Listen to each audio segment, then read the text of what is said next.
Episode 2 की शुरुआत में अगली सुबह सभी बच्चे एक साथ उठते हैं। वेल उठते ही उन्हें याद आ जाता है कि पिछली रात क्या हुआ था। वेल पिछली रात की बात से सभी लोग सदमे में थे कि तभी अचानक से अनाउंसमेंट होने लगती है कि इन लोगों के गलत प्रिडिक्शन की वजह से हियोल युल की जान चली गई है, यानी कि वो गेम से आउट हो चुका है। इसके चलते अब माफिया को एक मौका मिल चुका था किसी एक पर्सन को गेम से आउट करने का, और माफिया ने अपना काम कर लिया है। यहाँ पर माफिया ने गेम से आउट करवाया है जू वॉन को, यानी कि जू वॉन भी मारा जा चुका है। ये बात सुनते ही सभी लोगों को सुबह सुबह काफी बड़ा झटका लगता है, जिसके बाद आधे बच्चे निकल जाते हैं जू वॉन को ढूंढने के लिए। वहीं पे आधे बच्चे निकल जाते हैं ब्रॉडकास्ट रूम की तरफ, ये चेक करने के लिए कि कौन ब्रॉडकास्ट रूम में बैठकर ये सारे अनाउंसमेंट करने में लगा हुआ है, क्योंकि इनके अकॉर्डिंग ये अनाउंसमेंट कोई नॉर्मल ह्यूमन कर रहा है। पर ब्रॉडकास्ट रूम पहुंचते ही ये लोग काफी शॉक में चले जाते हैं ये देखकर कि ब्रॉडकास्ट रूम तो पूरा का पूरा खाली पड़ा हुआ है, और जब ब्रॉडकास्ट रूम में कोई पर्सन ही एग्जिस्ट नहीं कर रहा है तो ये अनाउंसमेंट हो कैसे पा रही है।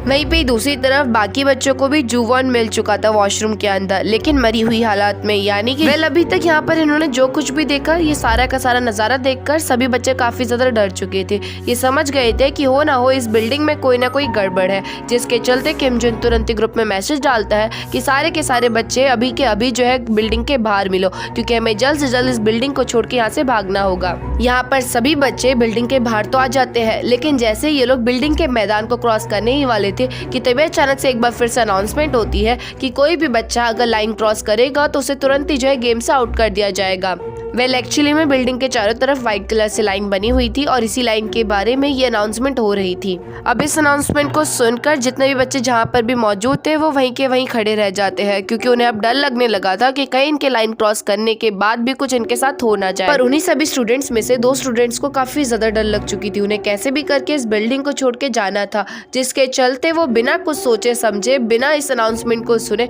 तुरंत ही लाइन को क्रॉस कर देते हैं। और फिर होना क्या था, जैसा कि अनाउंसमेंट में वार्निंग दी गई थी कि अगर कोई भी स्टूडेंट इस लाइन को क्रॉस करेगा तो तुरंत ही उसे गेम से आउट कर दिया जाएगा, जिसके चलते देखते ही देखते वो दोनों स्टूडेंट सभी लोगों के सामने अपना आपा खो देते हैं और खुद की जान खुद से ही ले लेते हैं। और इतना डेमो काफी था सभी स्टूडेंट्स को डराने के लिए, जिसके चलते ना चाहते हुए भी सभी स्टूडेंट्स को डर के मारे वापस से बिल्डिंग में जाना पड़ता है। अब सभी स्टूडेंट्स काफी ज्यादा डर चुके थे। यहाँ पर किसी को भी समझ नहीं आ रहा था कि वो अब क्या करे, उन्हें नहीं समझ आ रहा था कि वो किस तरह से अपनी जान बचाए। ऊपर से टीचर ने उनसे कहा था कि वो रात तक आ जाएंगे, लेकिन अभी तक टीचर का अता पता नहीं है। और रही बात टीचर को कांटेक्ट करने की, तो यहाँ पर किसी के भी फोन में सिग्नल नहीं आ रहे हैं, जिसके चलते ये स्टूडेंट्स टीचर को कांटेक्ट तक नहीं कर सकते। यहाँ पर एक और चीज जहाँ पर सभी स्टूडेंट्स काफी डर चुके हैं इतना सारा खून खराबा देखकर, वहीं पे दूसरी तरफ जियांग को तो फूड स्टोर की चाबी दिख चुकी थी, जिसके चलते जियांग चुपचाप से उस चाबी को अपनी पॉकेट में छुपा लेता है ताकि वो फूड स्टोर में पड़े हुए सारे स्नैक्स का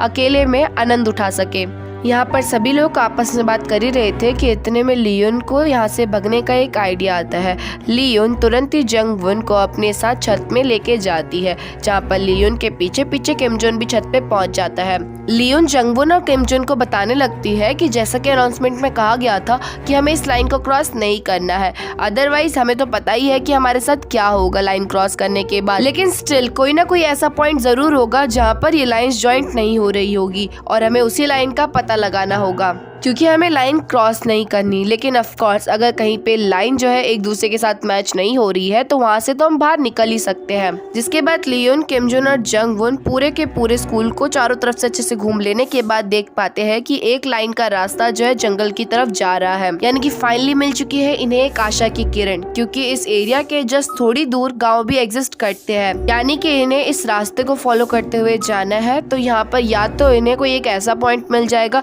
जहाँ पर लाइन नहीं होगी, या फिर ये लोग गांव वालों के पास जाकर उनसे अपने लिए हेल्प मंगवा सकते हैं। अब इस सभी चीज के बारे में पता लगाने के बाद किम जुन और लियोन ये सारी चीजें बाकी स्टूडेंट्स को भी बता देते हैं, जहाँ पर शुरुआत में किम जुन के अलावा कोई भी उस रास्ते से जाने के लिए तैयार नहीं था, पर धीरे धीरे करके आखिरकार कुछ स्टूडेंट्स मान ही जाते हैं किम जुन के साथ जाने के लिए। वेल यहाँ पर किम जुन के साथ जाने वाली थी किम सो मी, क्योंकि ऑफ कोर्स वो किम जुन को इम्प्रेस करना चाहती होगी। वहीं पे किम जुन के साथ जाने वाला था जांग जांग यांग, क्योंकि वो काफ़ी ज़्यादा स्ट्रॉन्ग टाइप का पर्सन है और उसे लोगों की हेल्प करना ऑफ कोर्स पसंद ही है, जैसा कि हमने पहले ही देखा हुआ है। साथ साथ यहाँ पर दाही भी जाने वाली थी क्योंकि उसे हल्का हल्का जांग यांग पे क्रश था, जिसके चलते वो जांग यांग के साथ थोड़ा टाइम स्पेंड करना चाहती थी। और last but not the least, यून भी इनके साथ जाने के लिए रेडी हो जाती है। यहाँ पर इतने ही बच्चे नहीं जाते, एक दो बच्चे एक्स्ट्रा और जाते हैं, बट ऑफ कोर्स ये मेन कैरेक्टर्स थे जिसके चलते मैंने इनका ही नाम आप लोगों को बताया। साथ साथ यहाँ पर लियोन भी किम जुन के साथ जाना चाहती थी, बट किम जुन लियोन को साफ साफ मना कर देता है उसके साथ चलने के लिए,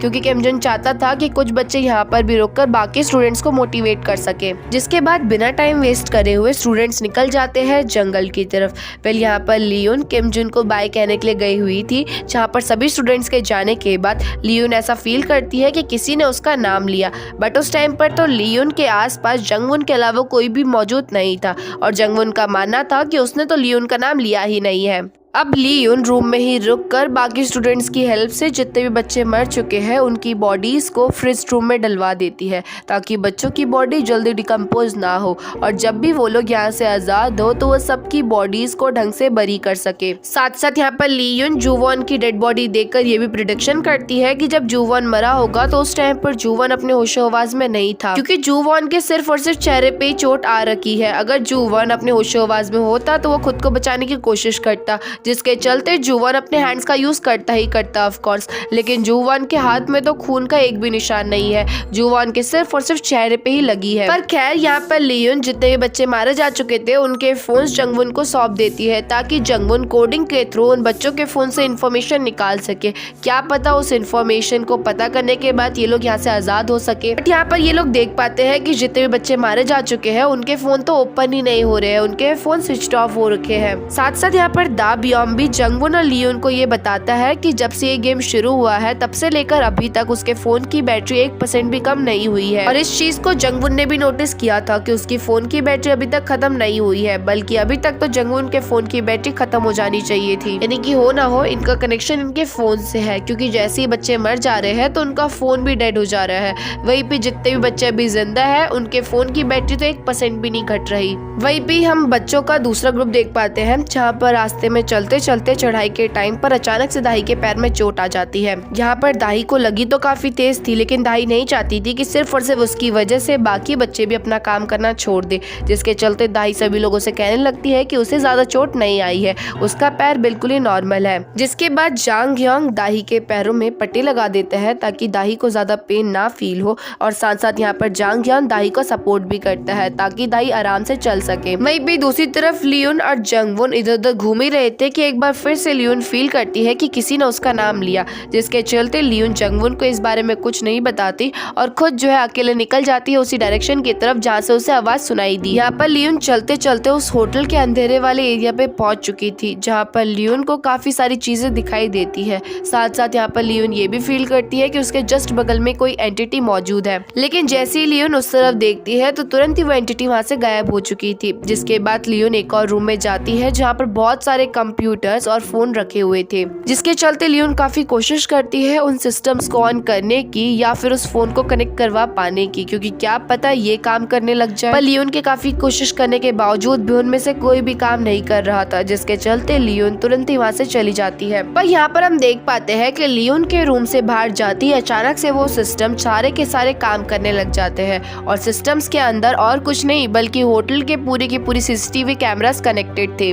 पर खैर इसके बाद लियोन अपने रूम में जाती है जहाँ पर जंगवुन कोडिंग के थ्रू उन सभी फोन्स को जो है कनेक्ट करने की कोशिश कर रही थी या फिर उन फोन्स को ओपन करने की कोशिश कर रही थी, लेकिन चार्ज करने के बावजूद भी जंगवुन से वो फोन ओपन नहीं हो पा रहे थे। इवन कोडिंग के थ्रू भी जो है जंगवुन उन फोन को एक्सेस नहीं कर पा रही थी, जिसके चलते लियोन अब यहाँ पर जंगवुन को बता देती है सारी की सारी बात कि उसने पूल में किसी एंटिटी को देखा था जिसने उसके पैर को खींचने की कोशिश करी। साथ साथ लियोन को काफी टाइम से जो है किसी की आवाज सुनाई दे रही है, जैसे कि मानो वो लियोन को ही बुला रहा हो। इवन यहाँ पर लियोन को अब लगने लग गया था कि शायद से ये सारा का सारा करा हुआ किसी घोस्ट का काम है। अब वापस से सीन जंगल की तरफ शिफ्ट होता है जहाँ पर सभी स्टूडेंट्स काफी देर से चल रहे थे और फाइनली ये लोग जंगल के टॉप पे भी पहुंच जाते हैं। यहाँ पर इन्हें एक बोर्ड दिखाई देता है जहाँ पर गाँव का नाम लिखा हुआ था, जिसे देखकर सभी स्टूडेंट्स काफी ज्यादा खुश थे। इन्हें लग रहा था कि फाइनली इन्हें चांस मिल चुका है यहाँ से आजाद होने का। पर बोर्ड के पास जाने के बाद इन्हें मालूम पड़ता है कि उस रास्ते रास्ते में तो ऑलरेडी लाइन खींची हुई है, यानी कि वो उस लाइन के पार तो जा नहीं सकते। और सिर्फ इतना ही नहीं, बल्कि इस नाम से कोई गांव एग्जिस्ट ही नहीं करता है। ये बोर्ड सिर्फ और सिर्फ नाम मात्र ऐसे ही दिखाने के लिए लगाया गया है। और ऐसा नहीं है कि सिर्फ और सिर्फ एक गांव की यहाँ पर प्रॉब्लम थी, इवन यहाँ पर बहुत सारे गांव के नाम बोर्ड्स में लिखे हुए थे, लेकिन इसके बावजूद भी एक भी गांव वहाँ पर एग्जिस्ट नहीं करता था। वेल अब खैर, इन्हीं सभी स्टूडेंट्स में से एक बच्चा कैमरा भी लेके आया हुआ था, जहाँ पर कैमरा के थ्रू वो नोटिस कर पाता है कि दूर जो है कुछ इंसान खड़े हो रखे हैं, जिसे देखकर इन्हें थोड़ी खुशी होती है और तुरंत ये लोग चिल्लाने लग जाते हैं ताकि वो इंसान लोग इनकी आवाज सुनकर इनको बचाने के लिए यहाँ पर आए। पर काफी चिल्लाने के बावजूद भी वो लोग बिल्कुल भी इनकी आवाज पे रिस्पॉन्स नहीं दे रहे थे। जिसके बाद जब वो स्टूडेंट कैमरा को थोड़ा और जूम करता है तो यहाँ पर वो देख पाता है कि वो लोग पतंग उड़ा रहे हैं, बट इसके बावजूद भी उनकी बॉडी में कोई मूवमेंट नहीं हो रही, बल्कि पतंग उड़ाने के लिए तो बॉडी में हल्की फुल्की तो हलचल होनी चाहिए, यानी कि हैंड मूवमेंट एक्सेट्रा। जिसके चलते एक और बार इनको अफसोस मनाना पड़ता है, क्योंकि इन्हें समझ आ चुका था कि वो इंसान असली नहीं है, वो सिर्फ और सिर्फ दिखावटी इंसान है। आगे हमें दिखाया जाता है कि उन्हीं स्टूडेंट्स में से एक स्टूडेंट सोमी के साथ दूसरी डायरेक्शन की तरफ गया हुआ था, ये चेक करने के लिए कि क्या पता उन्हें कोई एक ऐसी लाइन दिख जाए जो कि अच्छे से जॉइंट ना हो। और ऐसी लाइन उस लड़के को दिख भी जाती है। वेल वो लड़का उधर की थोड़ी बहुत धूल मिट्टी हटाने लगता है, क्योंकि वहाँ की लाइन थोड़ी सी कमजोर हो रखी थी, यानी कि वो लाइन थोड़ी सी हल्की हो रखी थी। वेल वो स्टूडेंट ये चीज चेक कर ही रहा था कि इतने में उस स्टूडेंट का पैर फिसल जाता है, जिस पर सोमी तुरंत ही उस स्टूडेंट का हाथ तो पकड़ लेती है और वो स्टूडेंट भी सोमी से यही कहता है कि प्लीज मेरा हाथ मत छोड़ना, क्योंकि अदरवाइज मैं खाई से नीचे गिर जाऊंगा। पर स्टूडेंट का इतना बोलने के बावजूद भी गलती से सोमी से उस स्टूडेंट का हाथ छूट जाता है। जिसके बाद होना क्या था, उस स्टूडेंट ने लाइन क्रॉस कर दी थी, जिसके चलते देखते ही देखते वो अपना अनकॉन्शियस हो जाता है स्टूडेंट, और तुरंत ही जो है अपने हाथों के थ्रू अपनी दोनों आंखों को बाहर निकाल कर वहीं पे ही मर जाता है। इस सीन से हमें दो बैड न्यूज मिलती है। पहला तो ये कि बेफालतू में एक स्टूडेंट मारा गया, और दूसरी बात ये कि वो लाइन जो है बिल्कुल भी वीक नहीं थी, यानी कि उस लाइन को क्रॉस करने के बावजूद भी लोग मारे जा रहे थे। यानी कि इससे ये मालूम पड़ता है कि इनके पास अब कोई भी रास्ता नहीं है यहाँ से बाहर निकलने का, सारे के सारे रास्ते ऑलरेडी ब्लॉक्ड है। और यहीं पे हमारे इस एपिसोड का एंड होता है। नेक्स्ट एपिसोड बहुत जल्दी अपलोड हो जाएगा, तो अगर वीडियो पसंद आए तो वीडियो को लाइक और चैनल को सब्सक्राइब करना मत भूलना। तब तक के लिए bye. There was a time when you had me for